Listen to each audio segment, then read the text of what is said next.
नमस्कार दोस्तों, मैं गौरव आर्य, पीजीटी बायोलॉजी। पिछले वीडियो में हमने बताया था पाचन तंत्र का डायग्राम, उससे संबंधित अंग, भोजन की परिभाषा और भोजन के कंपोनेंट्स या भोजन के भाग और वो क्या क्या करते हैं। आहार नाल के बारे में हम बता रहे थे। आहार नाल कितने भागों में बटी होती है, उसमें कौन कौन से भाग होते हैं। उसमें पहला भाग आता है हमारा मुख गुहा। तो मुख गुहा की बात करें, देखो मैंने पूरा डायग्राम आपके लिए बनाया है जिससे कि आपको समझने में कोई दिक्कत नहीं आए।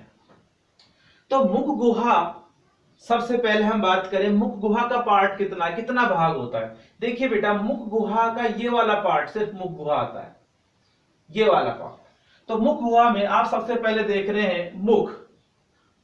तो मुख ऊपरी ओष्ठ और निचली ओष्ठ से घिरी एक दरार नुमा संरचना होती है जो बक्कल कैविटी में, या हम कह सकते हैं मुख गुहा में खुलती है।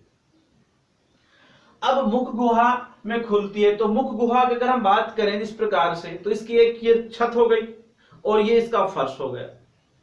तो देखिए, छत को हम तालु कहते हैं। छत को हम क्या कहते हैं? तालु कहते हैं। ये तालु है। और जहां फर्श है, इस ये वाला भाग हो गया फर्श। इस फर्श पे क्या होती है? जीभ होती है हमारी। अब जो तालु होता है वो बेटा अस्थियों से बना होता है। कौन कौन से अस्थियों से बना होता है? पैलेंटाइन, मैक्सिला और प्रीमैक्सिला अस्थियां होती है, उनसे ये जुड़कर बना होता है। अब तालु को दो भागों में बांट सकते हैं हम। कौन कौन से भाग हैं? एक तो है कठोर तालु। जब आप अपने मुख में हाथ लगा के अगर देखोगे घर पे, तो आप देखोगे कि मुख का जो तालु है वो अगला भाग है वो खुरदरा है, रफ है, और पिछला भाग है वो कोमल। तो आगे वाले भाग को तो हम क्या कहते हैं? कठोर तालु, और पीछे वाले भाग को कहते हैं हम कोमल तालु। कोमल तालु के पीछे आपको देखो ये लटकी हुई संरचना दिख रही है। ये लटकी हुई संरचना को हम वेलम पेलेटाई कहते हैं। इसको काग भी कहते हैं, हिंदी में क्या कहते हैं? काग भी कहते हैं और यूला भी कहते हैं। इसका बहुत बड़ा रोल है। जब हम भोजन खाते हैं और उसको निगलने की कोशिश करते हैं, तो निगलते समय भोजन अंतःनासा छिद्रों के अंदर प्रवेश ना करे, तो ये उसको इस प्रकार से, अगर अंतःनासा छिद्र उसको इस प्रकार से क्या कर लेता है? ये ढक लेता है। तो ये वाला, इसके बारे में हम बताएंगे। अब इसके बाद अगर हम देखते हैं तो इसमें देखिए ये जीभ है। जीभ है, यहां से जुड़ी हुई है। जीभ के बारे में हम डिटेल्स है इसके बाद नेक्स्ट वीडियो में हम बताएंगे आपको। और यहां पर जो मुख गुहा है, मुख गुहा है, इसकी हम रूफ की बात करें, छत की बात कर रहे थे, जिसे हम तालु कहते हैं। तो तालु में दो प्रकार के हमने बताए, कठोर तालु और कोमल तालु। कठोर जो तालु होता है वो खुरदरा होता है। खुरदरा क्यों होता है? कि उसमें लाइनिंग होती है, रफ जैसा होता है। जब हम भोजन करते हैं तो वो फिसले नहीं बाहर की ओर, तो हमारे अंदर वो रफ होता है। लेकिन कुछ मांसाहारी जंतु जैसे शेर है या चीता है, ये बिल्ली है, ये कुत्ते हैं, उनके अंदर जो रफ है, खुरदरी संरचना बहुत ज्यादा पाई जाती है। क्यों? क्योंकि वो मांसाहारी जंतु है, जिससे कि उनका जो मांस है या जो भी खाना भोजन है वो बाहर नहीं निकले, तो ये ज्यादा खुरदरा होता है उनके अंदर। अब बात करते हैं, जो मुख गुहा है वो दोनों तरफ से एक जोड़ी जबड़े के द्वारा घिरी होती है। एक ऊपर का जबड़ा होता है वो फिक्स होता है, चलायमान नहीं होता। जो नीचे वाला जबड़ा होता है वो चलता है, और इन जबड़ों के अंदर, उन जबड़ों में दांत फिक्स रहते हैं। तो मुख गुहा में क्या क्या है? तालु है, जीभ है, दांत है और हमारी लार ग्रंथियां हैं। लार ग्रंथियों के बारे में अभी नेक्स्ट वीडियो में बताएंगे अभी। लेकिन सबसे पहले हम बात करते हैं, एक एक चीज की वर्णन करेंगे। तो सबसे पहले हम बात करते हैं दांत की। तो मनुष्य में दांत कितने प्रकार के होते हैं या कैसे होते हैं, किस प्रकार के होते हैं? तो सबसे पहला हमारा आता है कि मनुष्य में जो दांत का प्रकार है, सबसे पहले हम बात करेंगे गर्तदंती। देखिए बेटा, गर्तदंती, गर्त हिंदी मीडियम वाले गर्त से पकड़ेंगे, थीकोडेंट्स बोलते हैं इनको। गर्त का मतलब होता है कि वे दांत, उस प्रकार के दांत जो जबड़ों में धसे होते हैं, जबड़ों में जो गर्त होते हैं, देखिए हमारे जबड़ों में गड्ढे हैं और गड्ढों के अंदर दांत क्या होते हैं, धसे हुए होते हैं, इसलिए हमारे दांत कैसे हैं, गर्त दंती दांत हैं। दूसरा है दीवार दंती। दीवार दंती, दीवार का मतलब दो बार, द्वि, इसको हम क्या बोलेंगे, द्वि, द्विवार दंती। द्विवार दंती की मनुष्य में दांत दो बार आते हैं। आपने सुना होगा दूध के दांत, जिन्हें हम क्या कहते हैं, मिल्क टीथ कहते हैं, और उसके बाद होते हैं परमानेंट, या हम कह सकते हैं वास्तविक दांत, ये आजीवन बने रहते हैं।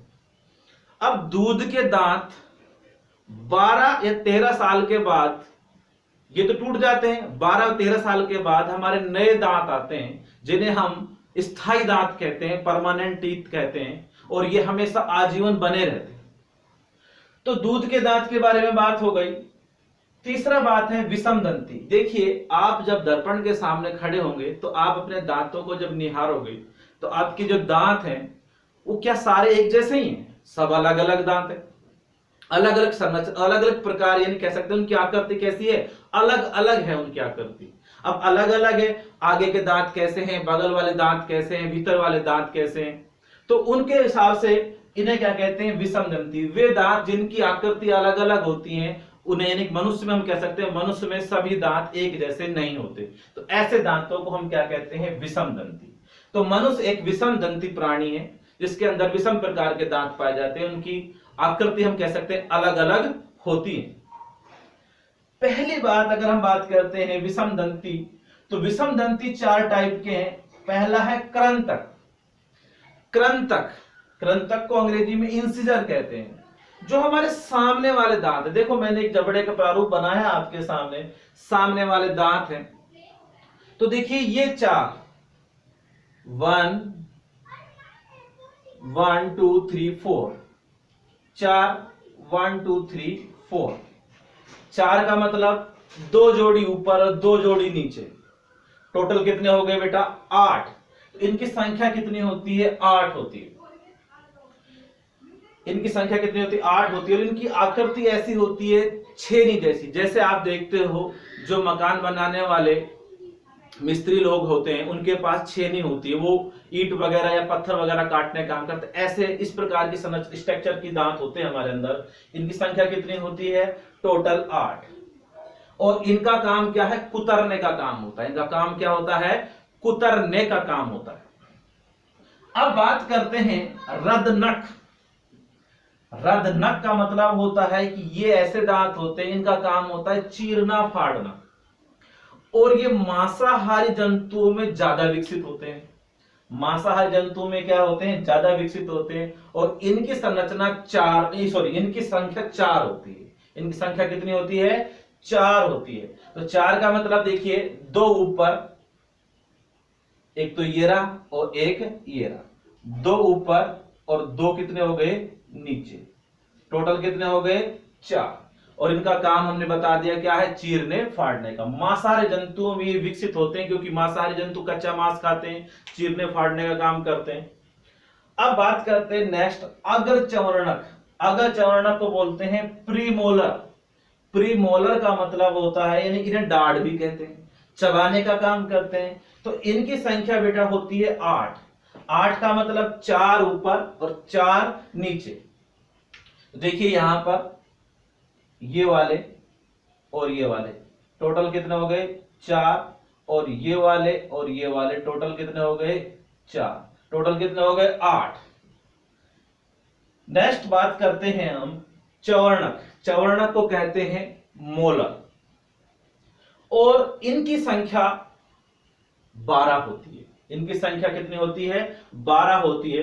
कहने का मतलब ये है कि 3 जोड़ी ऊपर, मतलब कहने का मतलब 6 ऊपर और 6 नीचे। देखिए 3 जोड़ी नीचे, यानी कि 3 इधर 3 इधर, कितने हो गए, 3 जोड़ी टोटल 6, 3 इधर और 3 इधर, टोटल कितने हो गए, 6, टोटल कितने हो गए, 12। लेकिन इनमें एक बात है, क्योंकि 2 जोड़ी तो पहले आ जाते हैं, 2 जोड़ी तो पहले आ जाते हैं, जो 25 वर्ष पहले आते हैं, 25 वर्ष से पहले आते हैं। लेकिन जो एक जोड़ी 25 वर्ष के बाद, 25 वर्ष के बाद आते हैं, जिन्हें अक्ल लाड़ कहते हैं। आपने सुना होगा अक्ल। अक्ल का मतलब ऐसा नहीं है कि भाई अक्ल इसी से आती है, बच्चे का मनुष्य या मनुष्य का जो मस्तिष्क होता है वो 5 साल में पूर्ण विकसित हो जाता है।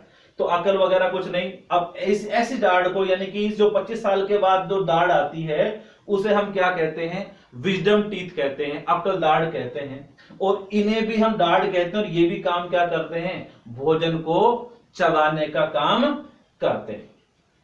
अब हम इसके बाद नेक्स्ट जो वीडियो आ रहा है अभी, उसमें डायग्राम बनेगा, उसमें हम बताएंगे दांत की संरचना, कि दांत जो होता है उसकी संरचना कैसी होती है, वो किससे बना होता है, उसके अंदर ऐसा क्या होता है, वो अभी आप इंतजार करिए नेक्स्ट वीडियो के लिए।